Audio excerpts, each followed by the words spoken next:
Bom dia. Louvamos ao nosso Deus por mais um dia, mais uma manhã, podermos separar este tempo para estarmos reunidos. Como a palavra do Senhor nos orienta, nos desafia, nos anima a que a igreja esteja reunida desde que ela foi formada, ali em Atos 2, e a partir dali a igreja permaneceu unida, se reunindo mesmo, ah, objetivando a adoração a Deus, bem como o crescimento na palavra do Senhor. Desta forma, nós louvamos a Deus, porque mesmo depois de tanto tempo, mais de 2000 anos, ou menos, né? Um pouquinho menos de 2000 anos, a igreja permanece ainda reunindo-se. Não porque nós tenhamos capacidade em nós mesmos, mas pelo próprio trabalho de Deus em nós, pelo poder da obra de Cristo Jesus na cruz do Calvário, que permanece até os dias de hoje.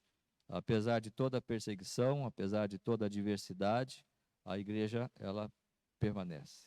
Hoje nós vamos encerrar, concluir o livro de Efésios, ou seja, a carta de Paulo aos Efésios.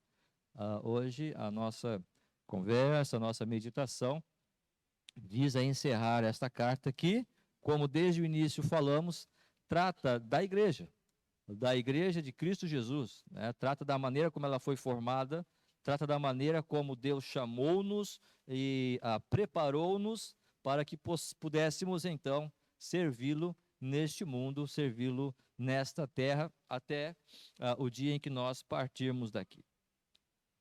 Portanto, quero convidar os irmãos a abrirem suas Bíblias em Efésios capítulo 6, do versículo 21 até o versículo 24. Nós vamos falar os avisos logo mais, mas vamos fazer esta leitura, Efésios capítulo 6, do verso 21 ao verso 24.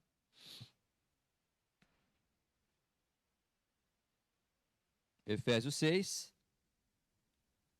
do verso 21 ao 24, diz assim: E para que saibais também a meu respeito, e o que faço, de tudo vos informará Tíquico, o irmão amado e fiel ministro do Senhor. Foi para isso que eu vou enviei, para que saibais a nosso respeito, e ele console o vosso coração. Paz seja com os irmãos e amor com fé, da parte de Deus Pai e do Senhor Jesus Cristo. A graça seja com todos os que amam sinceramente a nosso Senhor Jesus Cristo. Vamos orar?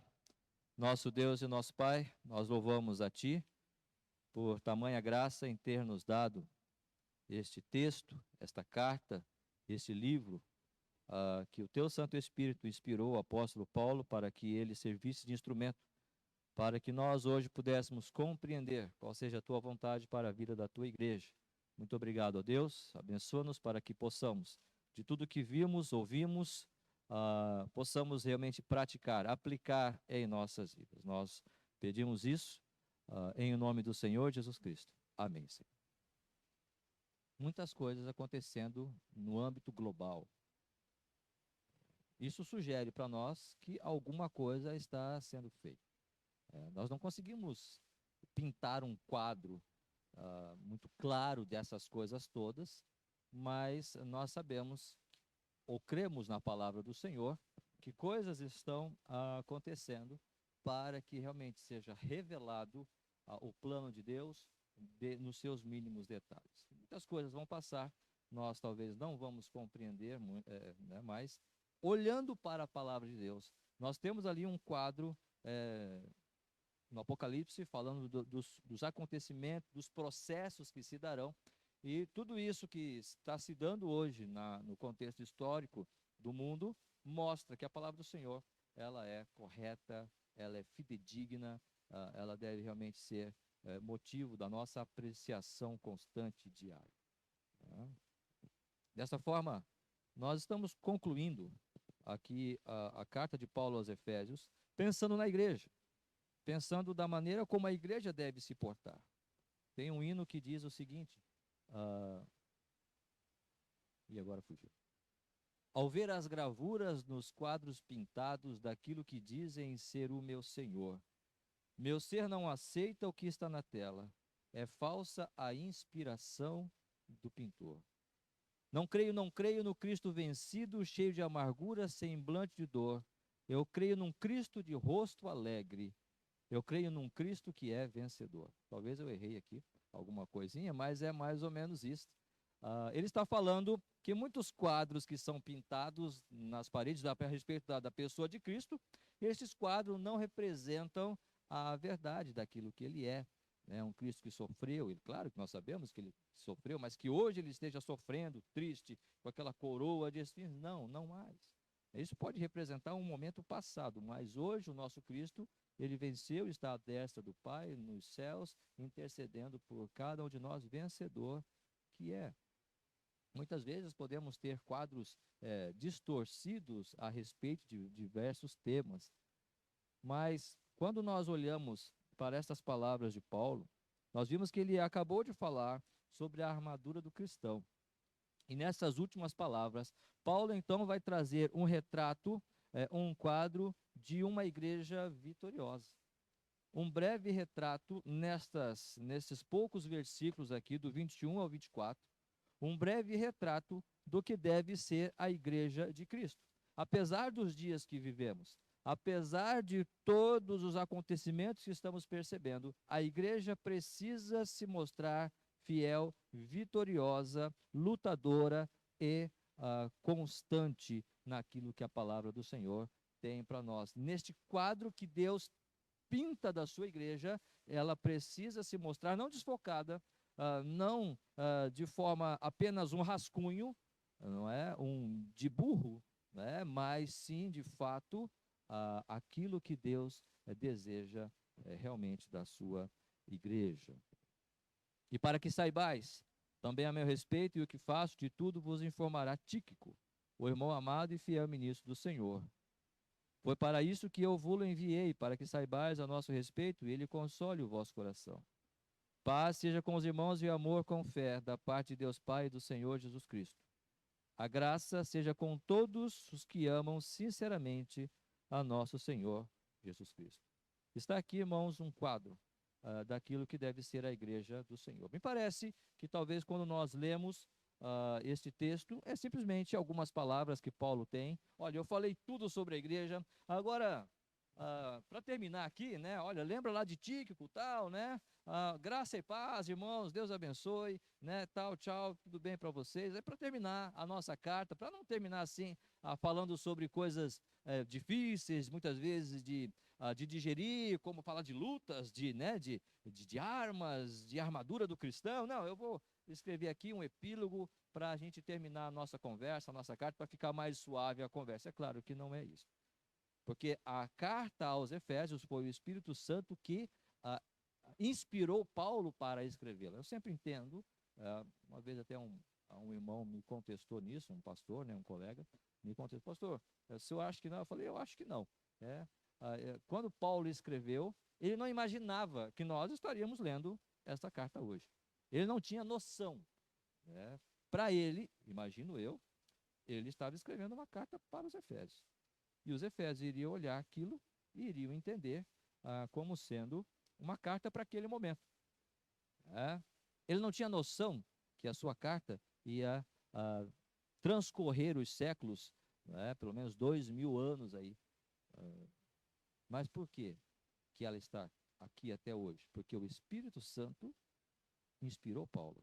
Mesmo ele não sabendo, fraco, limitado que é na sua noção de tempo e espaço, Deus ainda assim o usa para falar conosco até hoje. Não porque Paulo fez, mas porque o Espírito Santo, aquele que o Senhor Jesus Cristo enviou, haveria de nos conduzir, nos ensinar toda a verdade. É Ele que ainda mantém este desejo em nossos corações de ouvir esta palavra, mesmo estas últimas palavras, que, humanamente falando, nós, a propósito, né? Olha, lembra de Tíquico lá, dá uma olhada lá, né? Uma consideração para Tíquico, e Deus abençoe, irmãos, graça e paz, e tchau, até mais. Né? Muitas vezes nós falamos isso só por educação. né? A paz de Cristo e tudo mais, é só isso, só uma saudação mesmo, só para dizer, olha, eu estou aqui, te considero mais ou menos, tá? Mas beleza. Não há nenhuma força nisso. Não é o caso aqui. Né? Não é o caso. Nós vamos perceber que aqui há, de fato, um retrato daquela igreja fiel, vitoriosa. Breve retrato, um breve resumo, mas sim, aquilo que Deus tem feito na sua igreja para a sua própria honra e glória, e como nós devemos olhar para isso e perceber esta igreja que Deus mesmo chamou. Vamos iniciar do fim então, versículo 24, ele vai dizer: a graça seja com todos, os que amam sinceramente a nosso Senhor Jesus Cristo. Portanto, essas palavras de Paulo manifestam as graças divinas à sua igreja, ou seja, a graça de Deus. A graça seja com todos. Ora, o que é senão a graça, aquele favor que nós não merecemos? O que é a graça senão aquilo que Deus nos dá, aquele presente, aquela dádiva que Ele nos dá, para formar a sua igreja, porque nós, mortos nos nossos delitos e pecados, nada sabíamos, nada podíamos fazer, nada entendíamos sobre as questões espirituais, mas pela graça de Deus, Ele abre os nossos olhos. Vamos olhar, por exemplo, no capítulo 1 de Paulo, Paulo aos Efésios, né? Capítulo 1, versículo 6, quando ele diz, para louvor da glória de sua graça, é a mesma palavra. E aquela palavra não é apenas uma saudação de final de texto para encerrar a conversa, apenas uma coisa pro forma. Não, Paulo está dizendo a respeito desta graça, que desde o começo da carta, quando ele fala, ele também vai lembrar, tudo o que eu estou falando está baseado na graça de Deus, e esta mesma graça deve ser com todos vocês. E percebam que ele fala no versículo 6, para louvor da glória de sua graça. Do que é que Paulo está falando aqui? Vamos ler a partir do versículo 3. Bendito Deus e Pai de nosso Senhor Jesus Cristo, que nos tem abençoado com toda sorte de bênção espiritual nas regiões celestiais em Cristo. Assim como nos escolheu. Percebam aqui que há assuntos profundos. Nós já falamos sobre isso no início da carta, né? Assim como nos escolheu nele antes da fundação do mundo para sermos santos e irrepreensíveis perante ele, e em amor nos predestinou para ele, para a adoção de filhos por meio de Jesus Cristo, segundo o beneplácito, ou seja, a sua boa vontade, da sua vontade, para louvor da glória de sua graça. Tudo isto aconteceu do versículo 3 até o versículo 6, ou 5, perdão, para louvor da glória da sua graça. O que é isto? A graça de Deus, ela tem uma glória, ela tem um brilho, ela tem uma majestade. Esta graça, ela é preciosa, e essa preciosidade da graça de Deus precisa ser adorada, precisa ser louvada, precisa ser pensada, precisa ser considerada nas nossas vidas. E é por isso que Paulo, lá no final, ele vai voltar novamente e dizer: esta mesma graça, irmãos, esteja com vocês. Não é uma frase de final de livro. Não é uma frase simplesmente para encerrar uma carta com palavras bonitas. Aquela graça que eu falei para vocês lá no capítulo 1, que não tinha capítulo antes, né? Mas lá no início desta carta, esta graça que precisa ser adorada, ela também precisa estar nas nossas mentes constantemente. Constantemente nós precisamos estar pensando nesta graça.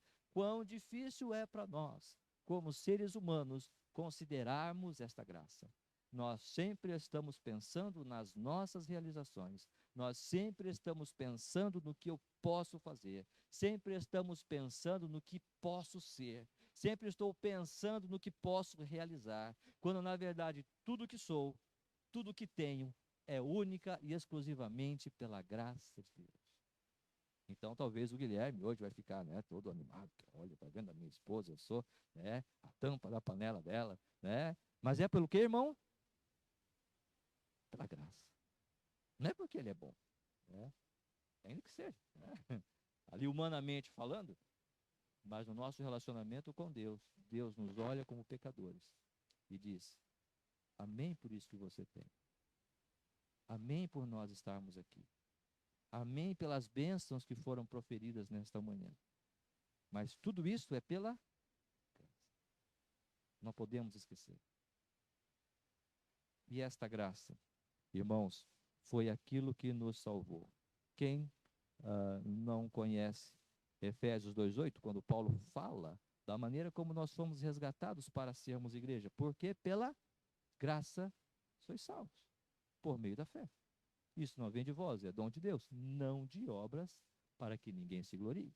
É esta mesma graça, é esta mesma palavra, o peso é o mesmo, mas está no final da carta, sim, mas é a mesma graça, é o mesmo brilho, é a mesma majestade, o mesmo louvor precisa ser dado a esta graça. A mesma adoração precisa ser focada nesta graça, para nós estarmos sempre lembrando que a nossa vida, ela é conduzida pela graça de Deus, porque um dia fomos alcançados por esta graça. Em Cristo Jesus, Deus olhou para nós e disse: vem para a minha mesa, vem cear comigo. E esta graça que foi manifestada a nós, revela o amor de Deus. A graça seja com todos os que amam, sinceramente, ao nosso Senhor Jesus Cristo. Quando nós contemplamos esta graça e nós entendemos e vivemos para a glória e o louvor desta graça, não há outra coisa se nós não pararmos e, Senhor, muito obrigado. Dos nossos lábios sairão hinos de louvor, porque nós amamos o nosso Deus. Esta graça afetou o meu coração de tal forma que eu não posso fazer outra coisa senão amá-lo. Romanos capítulo 5, versículo 5 vai dizer: porque o amor de Deus é derramado em nossos corações pelo Espírito Santo que nos foi otorgado. Quando Deus olha para nós e abre as portas da sua graça para que nós adentramos ao seu aprisco como ovelhas agora transformados como os filhos dele, nós olhamos então para a beleza da sua igreja, olhamos para a beleza da sua obra e dizemos: que grande amor é esse! Que maravilha é esta? Que amor inefável que eu não posso nem mesmo dizer. Não há palavras que possam expressar este amor tão maravilhoso e tão grandioso do meu Deus por mim. Muito obrigado, Senhor. Eu te amo a cada dia e quero continuar amando o Senhor. Eu sei que há momentos que esse amor sofre algumas intempéries, as situações, as dificuldades, aqueles planos frustrados, aquelas ideias que não dão certo, aquela palavra que dói ao coração, aquela ação que eu não estava esperando contra mim, ou a minha própria ação contra alguém outro. E muitas vezes nós paramos e consideramos: Senhor, o que está acontecendo? Mas aquela pessoa que foi um dia afetada, que foi encontrada pelo amor de Deus, ela vai dizer: eu sei por que foi. Muito obrigado, Senhor, por este amor tão grande que o Senhor tem revelado a mim. E este amor é um amor sincero. Percebam, a graça seja com todos os que amam sinceramente ao nosso Senhor Jesus Cristo. Eu já venho há um tempo na igreja, irmãos.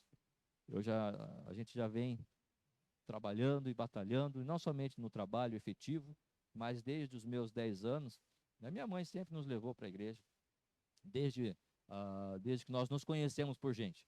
Hoje, cinquentinha já, né? Então já é um bom tempo. Me converti aos 17 anos, isso é verdade, mas a nossa experiência eclesiástica já vem desde cedo. Passamos pela igreja luterana, depois fomos para a igreja batista bíblica, depois igreja da convenção, ou seja, mudando um pouquinho a ordem aí, mas passamos por essas denominações todas aí, né? E já vimos muitas coisas. Mesmo na minha mais tenra idade, a gente já percebia naquelas reuniões, assembleias, aquelas brigas, né, que aconteciam na igreja. Eita, que negócio é esse, né? E muitas coisas a gente pode perceber. Quando você ama o Senhor sinceramente, você fica, você permanece.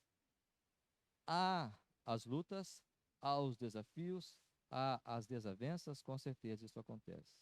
Mas o amor sincero de um coração que foi afetado por esta graça, ele permanece. João vai dizer na sua carta: eles saíram do nosso meio porque não eram nós. Ele não está falando apenas de questão denominacional. Ele não está falando, saiu da nossa igreja, né? Então saiu da nossa igreja, foi para outra igreja. Não, às vezes saiu da nossa igreja porque está com problema mesmo, a igreja. Aquele irmão saiu da nossa igreja porque talvez o pastor tem problema, ou porque talvez aquele irmão tem algum problema, né? Mas João não está falando de questão denominacional, saiu dessa igreja para ir para outra igreja. E muitas vezes justificamos isso com esse texto, mas ali é sair da fé. Talvez tenha um irmão que não está ali naquela igreja, mas ele se encontrou melhor naquela outra igreja, amém por isso. Mas ele continua na fé. E este é o objetivo quando João fala, porque a perseguição não estava buscando atacar denominações, até porque não existiam denominações, mas estava buscando atacar a fé, fazer com que as pessoas desanimassem, desistissem, desviassem da fé. E eu já vi muito nas nossas experiências, pessoas que estão, que chegam, que falam, tal. Mas daqui a pouco, um primeiro problema, a primeira dificuldade, quando você vê, ele já está no mundo novamente. Ele já está vivendo qualquer coisa lá no mundo e nunca se firmou. A parábola das sementes, como o Senhor Jesus conta, do bom semeador. Por quê? Porque, na verdade, este coração não foi afetado pelo Evangelho. Este coração não foi, de fato, transformado pela graça de Deus, a ponto de gerar neste coração um amor sincero, apesar das tempestades. Temos um hino que nós cantamos, né, sobre a casa, que alicerce tendes para construir, uma casa firme para resistir. Grande tempestade que há de chegar, a instável casa há de derrubar. Nossa morada na rocha está, firme e segura ela ficará. Quando o temporal contra ela der, há de resistir todo o seu poder. O coração sincero resiste. O coração sincero ele pode até considerar. Senhor, mas que bobagem. Mas vou ficar firme com o Senhor, porque eu amo o meu Deus, e isto é sincero. Nós somos seres humanos. As oscilações vão acontecer? É claro que sim. Mas quando o nosso alicerce está firme no Senhor, na rocha que é Cristo, nós não desanimamos, nós permanecemos. Nosso desejo é continuar servindo ao nosso Deus, porque esta graça me alcançou e este amor é sincero, ele não é passageiro. Seja aqui, nesta igreja, seja em outro lugar, em outro estado, em outro país, eu vou buscar aqueles irmãos que falam a mesma língua, e a língua que eu estou falando é a língua de Cristo, não é? Eu vou buscar irmãos que têm o mesmo propósito de adoração a Deus, porque é sincero esse meu amor. Percebam o que Paulo está fazendo aqui. Ele está falando, irmãos, até agora eu vim trazendo todo o histórico da igreja, mas agora eu quero dar um retrato. Eu quero dar uma foto, um quadro resumido para vocês do que deve ser essa igreja. Esta igreja é a igreja que vence, é a igreja que foi afetada, que foi alcançada pela graça de Deus. E esta graça vai gerar este amor verdadeiro, diferente daquilo que, por exemplo, Paulo fala aos Coríntios, segundo aos Coríntios 6, capítulo 6, versículo 6. É diferente não, na verdade, né? Mas ele salienta aqui, ele exorta os irmãos, capítulo 6, versículo 6, a respeito do trabalho dos apóstolos e dele próprio, do próprio Paulo, e ele fala na pureza, no saber, na longanimidade, na bondade, no Espírito Santo, no amor não fingido. Quando Paulo fala de todo o seu histórico, de tudo o que aconteceu na sua vida, ele prova que tudo o que aconteceu com ele, todas as perseguições, todas as lutas que ele enfrentou, mas ele permaneceu firme no Senhor, porque o seu amor não é fingido, é sincero. Nós vamos encontrar muitas pessoas, nós vamos encontrar muitos casos de pessoas que estavam, já não estão mais. Por quê? Seu coração não estava firme no Senhor. Porque o seu coração, na verdade, ainda precisa receber esta graça para entender o que é este amor. Mas a igreja de Cristo, ela permanece. A igreja de Cristo, ela não se abala. Somos em tudo atribulados, porém não. Somos em tudo atribulados, mas não angustiados. Estamos perplexos, não desanimados, não é isso? Perseguidos, mas não desamparados. abatidos, mas não destruídos, não em desespero. Não é isso? Amor verdadeiro. Vamos sentir, somos humanos, mas permanecemos. Não somente isso, Paulo vai falar agora não tão somente da graça divina, tão somente, né, como se pudéssemos falar tão somente, mas indo um pouquinho mais na prática da coisa, não somente na questão desta graça divina que dá início à igreja, que torna possível a igreja existir, que é a sua graça e o seu amor que nos mantém em Cristo, mas também manifesta essa característica conjunta da graça de Deus, do amor de Deus. E como é que isso funciona? Versículo 23. Paz seja com os irmãos e amor com fé, da parte de Deus Pai e do Senhor Jesus Cristo. O que é a igreja, irmãos? Um grupo de pessoas que nunca brigam, estão sempre em paz uns com os outros, e o amor chega, florzinha e coraçãozinho, toda hora, certo? É claro. Somos seres humanos, acabamos de falar.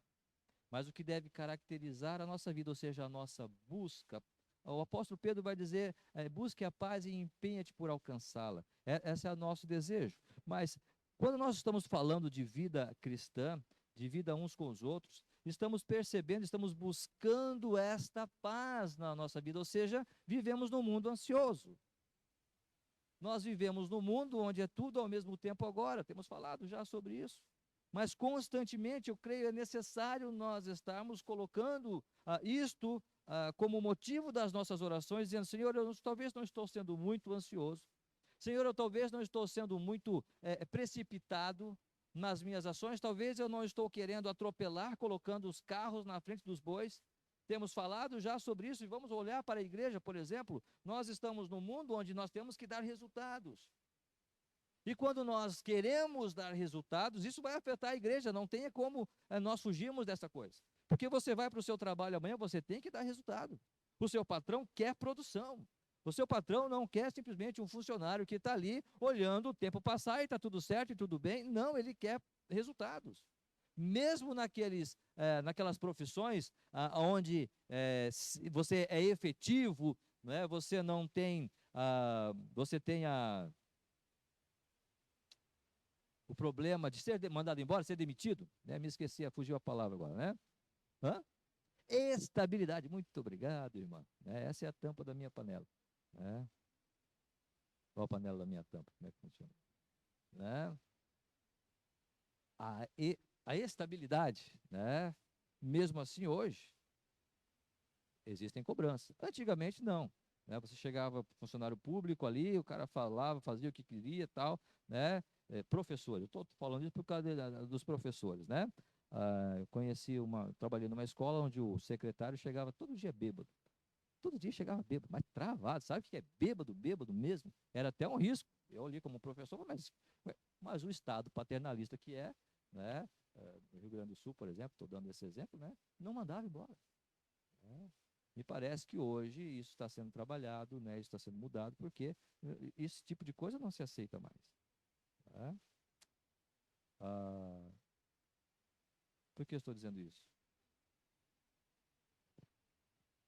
Pelo fato de que o mundo pede isso. O mundo exige esta produção. Não é mais uma coisa tão somente de você ter uma estabilidade, está tudo certo. E isto afeta os nossos corações, afeta a nossa mente. Vai afetar a igreja também. Imagine, por exemplo, irmãos, um mundo ou uma igreja que vive num mundo onde esta produção precisa ser manifestada na prática. Mas a minha igreja não está dando essa produção. Eu, como pastor, não estou percebendo este número se elevando. Pessoas chegando, programações acontecendo, as coisas indo, né, de vento em popa, e a nossa denominação está aí bombando nas mídias sociais e no Instagram, e não temos ali uma movimentação muito grande. Nós precisamos fazer alguma coisa. alguma coisa nós precisamos fazer. E aí nós entramos nesta coisa de ter que fazer, e aí entramos nesse mundo ansioso. Entramos neste mundo aonde nós precisamos estar dando constantemente resultados. Também já tenho falado isso. Por que que eu acho que muitos pastores tiram a sua vida? Porque não são salvos? Podemos conversar sobre isso. Mas eu acho que o principal motivo é porque ele se permite entrar na onda dessa coisa de dar resultados. Estou falando isso porque eu vivi isso. Eu olhava no Facebook, no tempo do Facebook, né? E via meus colegas de ministério postando fotos e tal, e programação, e cheio. Eu ia nós lá com um grupinho pequenininho, um negócio lá no Rio Grande do Sul, que tinha o quê? 15 pessoas ali se reunindo. Tá ótimo, não tá 15 pessoas?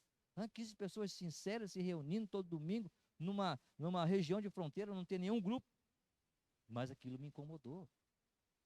Precisa crescer, precisa aumentar, precisa dar produção. Irmãos, a vida cristã é paz no Senhor. E esta paz é Ele quem nos dá. Ele vai nos dar quando nós buscamos Ele. Esta ansiedade é própria do mundo. Não andeis ansiosos de coisa alguma. Os gentios vivem assim, ansiosos. É assim que vivem e andam os gentios. Ansiosos do que vão comer amanhã, do que vai vestir. Olha os lírios do campo, olha os pássaros. Eles se vestem, eles não precisam trabalhar nem tecer a sua própria roupa, mas ninguém, nem Salomão, se vestiu como os lírios do campo, porque é Deus quem dá. Não andeis ansiosos, porque é assim como vivem os gentios. Percebem como que o mundo trabalha para nos fazer pensar como ele próprio pensa? Tirando-nos esta paz. E é muito fácil a gente misturar as coisas. Jesus disse: deixo-vos a paz, a minha paz vos dou. O Senhor Jesus Cristo quer que nós vivamos esta paz. Não vou lá dou como o mundo a dá. Nós já falamos isso também. Tá? Perceba que Jesus está dizendo que o mundo não dá paz. Jesus está dizendo que ele dá uma paz. Mas o mundo dá uma paz também. Não vou lá dou como o mundo a dá. Jesus não nega a ideia de que o mundo pode dar paz. Pode. Quando você trabalha, quando você se esforça, quando você gasta tempo estudando, se aplicando, né, desenvolvendo profissionalmente como pessoa, você faz aquele curso, você faz aquele outro curso, uma hora você vai comprar o seu carro novo, uma hora você vai ter a sua casa nova, e aí naquele momento você vai ter aquela paz. Sim, claro que vai. E nada disso é pecado, tá, irmão? Só que esta não é a paz de Cristo. É a paz que o mundo dá. É a paz que o seu trabalho lhe ofertou. É a paz que as suas condições e o seu talento resultou para você. Não é a paz de Cristo. Porque esta paz é a paz baseada em questões materiais. E Jesus vai dizer: não vou lá dou como o mundo a dá. Um carro novo é o mundo que dá. Não é Cristo. Como não? Não, não é. Porque Cristo não criou carros. Cristo não tem uma montadora. Isso é o nosso esforço quem vai realizar. Ainda que Deus, claro, pode estar por trás, abençoando e abrindo portas, não estou questionando isso. Mas e se você não tiver aquele carro? E se você não tiver aquela casa? E se eu não tiver aquela saúde? Eu vou ter paz em Cristo? É isto que Cristo está falando. Perceba, eu não estou dizendo que é pecado ter um carro, ter uma casa, nada disso. Mas este não é o foco de Cristo. O que Cristo quer gerar em nós é a paz, apesar das situações que nós vivamos, apesar das perdas que nós tenhamos. Quando nós cantamos dia a dia, Cristo está comigo. Cantamos o hino 317, se não me falha a memória, ou 217 do Voz de Melodia. Fala do cuidado dele constante conosco. Se paz a mais doce puderes gozar, se dor a mais forte sentir, sou feliz com Cristo. Né? Nós não cantamos. A paz do cristão, ela está falando exatamente desta vida conjunta que nós vamos viver na nossa família, vamos refletir isso, vamos demonstrar isso. Nós não vamos estar exasperados e preocupados como é que as coisas estão acontecendo, como é que a igreja está, o que, as igrejas hoje estão fazendo, que está bombando. Não, o que nós temos que fazer hoje é exatamente viver aquilo que Deus tem para nós. Quais são as nossas ações? Quais são as estratégias? O que, que o Espírito Santo está falando aos nossos corações? Eu não estou sentindo falar muita coisa, então vamos ter paz para esperar Ele falar? Vamos esperar Ele falar aos nossos corações? E enquanto isso, não impede-nos nós de termos algumas ações, né? De nós termos alguns trabalhos que possamos fazer, o nosso feijão com arroz, não é? Falar de Cristo aos nossos amigos, a igreja ter uma programação de evangelismo, né? A igreja fazer algumas conferências com relação à família. Tudo isso é o feijão com arroz que a gente está fazendo. E vamos continuar fazendo, até que Deus, se for da graça dele, mostrar, da vontade dele, pela sua graça, mostrar algo maravilhoso que ele quer fazer em nós. Se não, esperemos Cristo voltar e retornar para que nós estejamos com ele, fazendo o feijão com arroz, porque ainda assim, esse feijão com arroz é a graça dele revelada a nós. Agora, quando nós demonstramos ansiedade e nós queremos fazer para crescer, não é esta a graça que vai, ou a paz que vai conduzir a nossa vida. Não é este o quadro da igreja. A igreja é um grupo de pessoas que está vivendo em paz, esperando o Senhor falar, e isto ela faz com fé. Paz seja com todos os irmãos e amor com fé. Ora, sem fé é impossível agradar a Deus. Esta confiança de que Deus não está falando hoje, mas Ele pode falar amanhã. Ou talvez Ele está falando e eu não estou ouvindo, eu não sei. Mas esta fé é que vai definir a nossa caminhada. Olhando a palavra do Senhor, percebendo aquilo que Ele quer de nós, percebendo aquilo que Ele tem nos orientado e de como devemos caminhar e obedecer. Apesar de que talvez eu possa estar pensando ao contrário, mas ainda assim eu o obedeço. Ainda assim eu sigo ao meu Senhor Jesus Cristo. Ainda assim eu saio do barco e eu piso naquela água, naquele mar, mesmo nunca tendo visto alguém ou ouvido alguém andar sobre as águas, mas eu vou sair do barco, porque o meu Senhor está sobre as águas, e se Ele está aí, Ele está me chamando, é isto que eu vou fazer. Rompendo em fé, nós não cantamos, né? Estou me lembrando de bastante coisa aqui hoje, né? Hinos, né? Eita, tá musical o negócio aqui, né? Rompendo em fé. Quanto que nós estamos rompendo em fé de fato? Percebendo o que o Senhor nos mandou fazer e em paz, esperando o tempo dele, dizendo: Senhor, então eu vou. Pedro afundou, né? Voltando à ilustração de Pedro quando anda sobre as águas, ele afundou sim. Mas ninguém pode negar o fato de que ele andou. Um pouquinho, mas andou. Qual outro homem teve a mesma experiência que Pedro? Ninguém. Homem de pequena fé, Pedro. Mas quem de nós já andamos sobre as águas? Se Pedro era um homem de pequena fé, então quantas fés nós temos? Se pudéssemos medir, como já falamos também, a nossa fé. Qual seria o grau, o tamanho da nossa fé? Nós sairíamos do barco se nós fôssemos Pedro? Nós ousaríamos colocar o pé para fora, naquele mar? Nós daríamos um monte de justificativas, não é verdade, irmãos? Um monte de desculpas nós daríamos. Não, Senhor, o Senhor está aí, mas eu não vou tirar o pé para fora. Não. O que é isso? Olha, está escuro, está um tubarão, o que é isso? Não vou, não. Não é? Acabei de trocar de roupa aqui, tô sequinho, tô limpinho. Tem um vento aí, no noroeste, está frio o negócio. Vai que eu afundo aí, vou ficar encostipado. Pedro andou.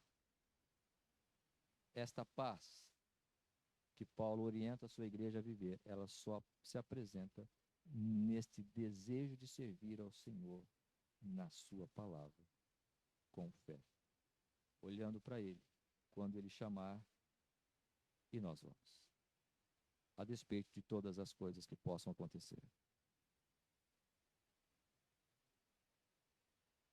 E terminando então esse pequeno quadro, Paulo fala no versículo 21 e 22, e para que saibais também a meu respeito, e o que faço de tudo vos informará Tíquico, o irmão amado e fiel ministro do Senhor. Foi para isso que eu vou-lo enviei, para que saibais a nosso respeito, e ele console o vosso coração. Irmãos, Paulo, quando escreve esta carta, ele está preso. Está preso em Roma.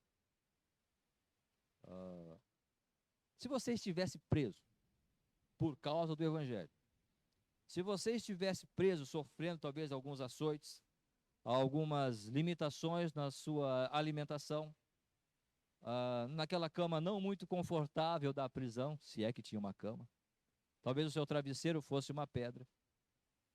Se eu estivesse na situação de Paulo, eu estaria escrevendo carta para igrejas para ver o fortalecimento deles? Será que eu estaria escrevendo cartas para me importando com a fé daqueles irmãos? Eu não sei.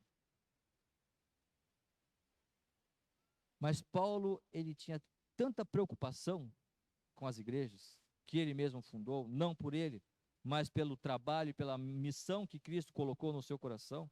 Ele diz: e para que saibais também a meu respeito e o que faço, de tudo vos informará Tíquico, o irmão amado e fiel ministro do Senhor. Foi para isto que eu vou-lo enviei, para que saibais a nosso respeito e ele console o vosso coração. Eu, eu tenho que ser consolado aqui nesse negócio.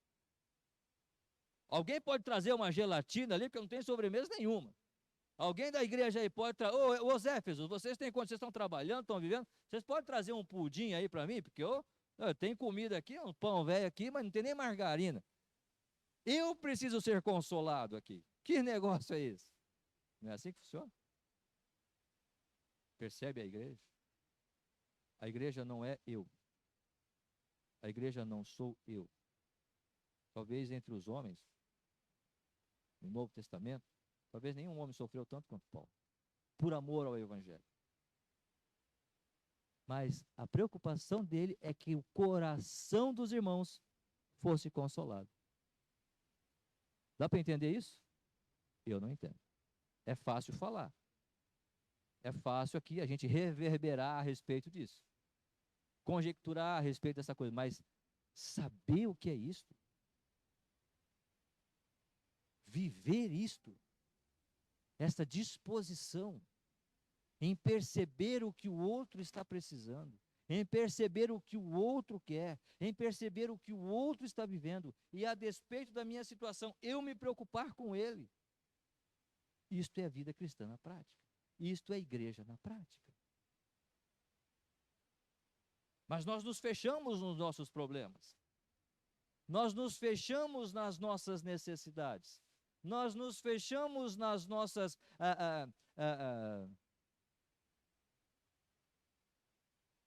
eu acho que eu estou ficando velho, né? Quando começa a perder as palavras, né? Nas nossas reivindicações. Eu quero, eu preciso. Não era o caso de Paulo. Nós podemos ver isso na vida de Paulo, em toda a sua vida. Quando nós estudamos Atos, nós percebemos a luta deste homem por amor à igreja, por amor ao Evangelho.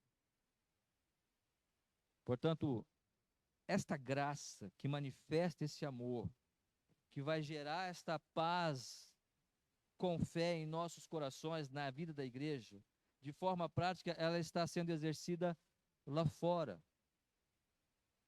no nosso dia a dia. Percebendo que a igreja é muito mais do que os meus problemas. A pregação do Evangelho é muito mais do que eu. Amar a Cristo, viver Cristo, é muito mais do que as reivindicações que eu tenho para reclamar para mim.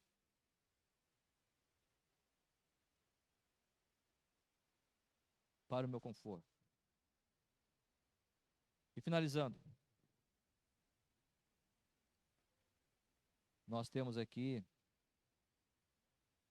a ideia, apesar de Paulo ser o que era, ter sido usado como foi, ninguém vive ou faz o trabalho cristão sozinho. Paulo chama Tíquico. Quando alguém tiver próximo filho, está aí uma sugestão de nome. Tíquico. Por que ninguém coloca o nome dos filhos de Tíquico? Nome bíblico. E olha, eu vou dizer, hein? Tíquico, um homem de Deus. Dizem que Pelé foi o melhor jogador da história, e eu creio que foi. Mas se fala também, os entendidos, estudiosos do futebol, que se não fosse Coutinho no Santos, Pelé não seria o que foi. Eu não acompanhei, mas eu estou apenas pegando emprestado palavras, né, daqueles que estudam futebol. Por quê? Pelé só foi porque tinha outras pessoas também com ele. Era talentoso? Claro que sim, mas ele sozinho não faz nada. A vida da igreja é esta cooperação mútua, aonde um está ajudando o outro, percebendo esta vida, percebendo, irmãos, esta cooperação que deve acontecer e existir entre os irmãos da igreja. Nós poderíamos olhar algumas coisas aqui. Tíquico, por exemplo, estava com Paulo quando nas suas viagens, em Atos 20, do capítulo 20, do verso 4 a 1. Atos, capítulo 20, do verso 4 ao versículo 6, perdão. Atos 20, de 4 a 6. Acompanharam-no até a Ásia, Sópatro de Bereia, filho de Pirro, Aristarco, Secundo de Tessalônica, Gaio de Derbe, Timóteo, bem como Tíquico e Trófimo da Ásia. Estes nos precederam, esperando-nos em Trode. Depois dos dias dos pães asmos, navegamos de Filipos, e em 5 dias fomos ter com eles naquele porto onde passamos uma semana. Percebam Tíquico que está aqui na viagem que Paulo estava fazendo pela Macedônia. Não somente isto, nós vimos também quando, em Colossenses capítulo 4, versículo 7, Colossenses capítulo 4, versículo 7, nós vamos perceber este homem trabalhando também aqui, servindo, quando Paulo diz: quanto à minha situação, Tíquico, irmão amado e fiel ministro e conservo do Senhor, de tudo vos informará. Mais uma vez, Paulo usando Tíquico para levar aos colossenses as informações a respeito de Paulo.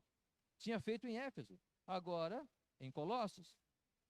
Paulo também envia Tíquico para substituir Tito, lá quando na igreja em Creta, para que Tito pudesse vir e Tíquico ficasse ali no lugar dele. Ele manda em outro momento uma carta por Tíquico até Timóteo, 2 Timóteo 4,12, para nós terminarmos aqui a nossa conversa a respeito deste homem. 2 Timóteo 4,12. Diz ali: quanto a Tíquico, mandei a Éfeso. Só que aqui é uma carta a Timóteo. Tíquico já tinha levado uma carta para os Efésios. Agora ele está levando uma carta para Timóteo. Não é mais uma carta para a igreja, mas é uma carta para o pastor da igreja. Percebam a instrumentalidade deste homem. Perceba como Deus o usou. Talvez nós olhamos para este homem e não compreendemos quão pronto ele estava para servir. Mostrando que a igreja é um trabalho mútuo, de prontidão, da minha parte e da sua parte. Quando eu falei sobre oração, irmãos, é sobre isso. Esta prontidão em vir, em adorar, em cantar, em orar, em participar. É esta prontidão. É esse desejo que eu tenho. Não é apenas participar, no sentido de estar, mas no sentido de fazer. Gerado, ou seja, permeado por esta paz. Não é? Não fazer numa ansiedade, eu preciso. Não, calma. Deus vai dar o momento. Deus vai propiciar. Confia nele. esta paz com amor, com fé, confia, Ele vai lhe dar o momento certo para você fazer. Sabe por quê? Porque Ele é soberano. Ele sabe o que faz. Tanto sabe o que faz, porque Ele me chamou pela sua graça. É assim que a igreja funciona. É assim que a igreja vitoriosa é retratada por Paulo nesses últimos versículos. Há um trabalho para ser feito. Você está pronto? Sim, amém. Vamos fazer juntos? Sim, amém. Em paz. Observando o que o Senhor quer. Pensando nesta graça que Ele nos alcançou. Que nos alcançou em Cristo Jesus. E esse amor que foi gerado. Porque nós vamos fazer tudo isso para Ele. Com um amor sincero. Para a honra, louvor e glória do nosso Deus. Como eu narrei aqui vários hinos, né, eu falei de vários hinos, eu queria ler o hino 580 do cantor cristão, porque eu acho que nós precisamos disso, desse reavivamento, ainda que nós estejamos em tempos difíceis. E a palavra do Senhor vai dizer, quando Cristo voltar, o Senhor Jesus está dizendo, né, quando eu voltar, porventura acharei fé na terra. Mas mesmo que essa seja uma realidade profética,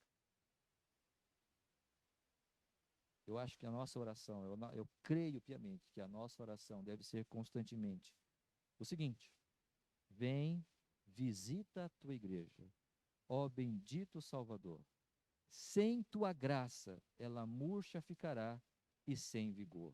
Vivifica, vivifica nossas almas, ó Senhor. Vivifica, vivifica nossas almas, ó Senhor. Quantos conhecem este hino? Vamos ficar em pé? E aqueles irmãos que levantaram a mão, vamos cantar?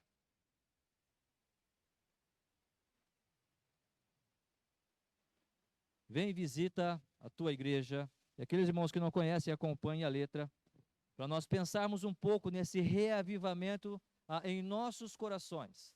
Pensando, Senhor, depois de estudarmos esse livro de Efésios, vemos todo o teu trabalho a favor de nós, a tua graça, o teu amor que foi derramado em nossos corações, a maneira como o Senhor nos preparou para te servir, e possamos estar juntos aqui, podemos estar juntos aqui para servir a ti.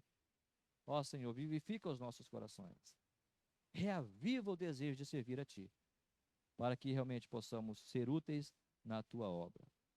Vem visita tua igreja, ó bendito Salvador. Sem tua graça ela murcha ficará e sem vigor. Vivifica, vivifica nossas almas, ó Senhor. Vivifica, vivifica nossas almas, ó Senhor.